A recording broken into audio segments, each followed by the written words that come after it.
దీపావళి పండుగ ఎందుకు జరుపుకుంటారు? ఆ కథ గురించి కొంచెం నాకు చెప్తావా అక్క? తెలుసుకోవాలనుకుంటున్నాను.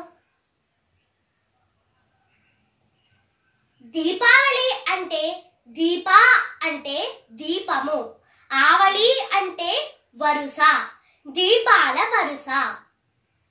పూర్వకాలంలో మహాక్రూరుడు విష్ణుద్వేషి అయినటువంటి హిరణ్యాక్షుడు అనే ఒక భయంకరమైన రాక్షసుడు ఉండేవాడు. ఆ రాక్షసుడు తన అహంకారంతో భూదేవిని అపహరించి సముద్ర గర్భంలో దాచి ఉంచాడు. బందీగా ఉన్న భూదేవిని రక్షించడానికి ఆ శ్రీ మహావిష్ణువు వరాహ అవతారమును దాల్చి హిరణ్యాక్షుడితో యుద్ధం చేసి ఆ రాక్షసుణ్ణి అంతమొందించి భూదేవిని మరలా పైకి తీసుకువచ్చారు. ఆ సమయంలో వరాహ అవతారంలో ఉన్న ఆ విష్ణుమూర్తి వలన భూదేవి గర్భం దాల్చింది. తాను త్రేతాయుగంలో విష్ణుమూర్తి త్రేతాయుగంలో రామావతారంలో రావణ సంహారం చేసిన పిదప నీవు ఒక శిశువును ప్రసవించగలవని భూదేవికి తెలిపారు.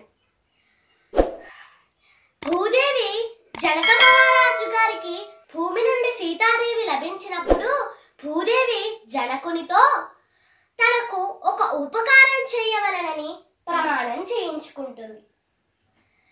త్రేతాయుగంలో రావణ వధానంతరము జనక మహారాజు గారు ఇచ్చిన మాట ప్రకారం భూదేవికి జన్మించిన కుమారుడికి నరకుడు అని నామకరణం చేసి విద్యాబుద్ధులను నేర్పించాడు. నరకుడు యుక్త వయస్సుకు వచ్చాక భూదేవి అతనిని గంగా తీరమునకు తీసుకువెళ్లి అక్కడ అతని జన్మ వృత్తాంతాన్ని చెప్పింది. అప్పుడు విష్ణుమూర్తి ప్రత్యక్షమై ప్రాగ్జ్యోతిష్యపురమును రాజధానిగా చేసుకొని కామరూప దేశాన్ని పరిపాలించమని చెప్పి అదృశ్యమయ్యారు. నరకుడు ఆ రాజ్యాన్ని చాలా కాలం పాలించాడు. ద్వాపర యుగంలో అతనికి బాణాసురుడు అనే రాక్షసునితో స్నేహం ఏర్పడి అతని దుష్ట సాంగత్య ప్రభావం వలన ఎన్నో అకృత్యాలు మరెన్నో దుష్కార్యాలకు పాల్పడ్డాడు. ఒకనాడు వశిష్ఠ మహర్షుల వారు ప్రాగ్జ్యోతిష్యపురంలోని కామాఖ్యదేవిని ఆరాధించడానికి వెళ్తూ ఉండగా అప్పుడు ఆయనను నరకుడు అడ్డగించి ఆలయ తలుపులు మోయించాడు. అప్పుడు వశిష్ఠ మహర్షి కోపంతో నీవు మత గర్వంతో సజ్జనులను తీవ్రంగా హింసిస్తున్నావు, నీ జన్మదాత చేతనే నీవు మరణిస్తావు అని శపించారు. ఆ శాపానికి భయపడిన నరకుడు ఆ బ్రహ్మదేవుని కోసం తపస్సు చేశాడు. ఆ తపస్సు ఎందుకు చేశాడంటే దేవదానవుల చేత మరణము లేకుండా వరమును పొందాడు. బ్రహ్మదేవుణ్ణి మెప్పించి ఆ వరమును నరకుడు పొందాడు. ఆ వర బల గర్వంతో ఇంద్రాది దేవతలను తన సేనలతో చెలరేగి ఇంద్రాది దేవతలను జయించాడు. మునుల్ని హింసించాడు. 16,100 మంది రాజకన్యలను చెరబట్టాడు.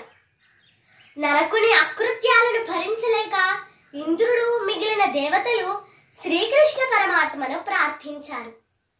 అప్పుడు శ్రీకృష్ణ పరమాత్మ నరకుణ్ణి సంహరించడానికి కామరూపదేశానికి బయలుదేరగా సత్యభామ కూడా వెంట వెళ్ళింది. నరకాసురునికి అలాగే శ్రీకృష్ణ పరమాత్మకు మధ్య ఘోరమైన యుద్ధం జరిగింది. చివరికి భూదేవి అవతారమైన సత్యభామ చేతిలో నరకాసురుడు మరణించాడు. ఆశ్వీజ మాసం కృష్ణపక్షం చతుర్దశి నాటి రాత్రి 2 జాములకు నరకాసురుని సంహారం జరిగింది. నరకుని పీడ వదిలినందుకు ఆనంద పరవశులైన భూలోకవాసులు ఆ మిగిలిన రాత్రి భాగంలోనూ మరుసటి రోజు అమావాస్యను దీపాలు వెలిగించి పండుగగా జరుపుకున్నారు. ఇక త్రేతాయుగంలో ఆ శ్రీరామచంద్రమూర్తి అయోధ్య నగరమునకు తిరిగి వచ్చినప్పుడు ఆశ్వయుజ మాసం కృష్ణపక్షం అమావాస్య నాడు చీకటి కావడంతో అయోధ్యావాసులందరూ ఆవునేతితో దీపాలు వెలిగించి ఆ రామచంద్రుల వారికి స్వాగతం పలికారు. భూలోకంలోనే కాకుండా దేవలోకంలో కూడా జరుపుకునే పండుగ ఈ దీపావళి పండుగ. సనాతన బంధువులందరము సాంప్రదాయబద్ధంగా దీపావళి పండుగను జరుపుకుందాం. సనాతన బంధువులందరికీ దీపావళి పండుగ శుభాకాంక్షలు. ఈ వీడియో మీకు నచ్చినట్లయితే లైక్ చేసి షేర్ చేయండి, సబ్స్క్రైబ్ చేసి బెల్ ఐకాన్ని క్లిక్ చేయండి. ధన్యవాదములు.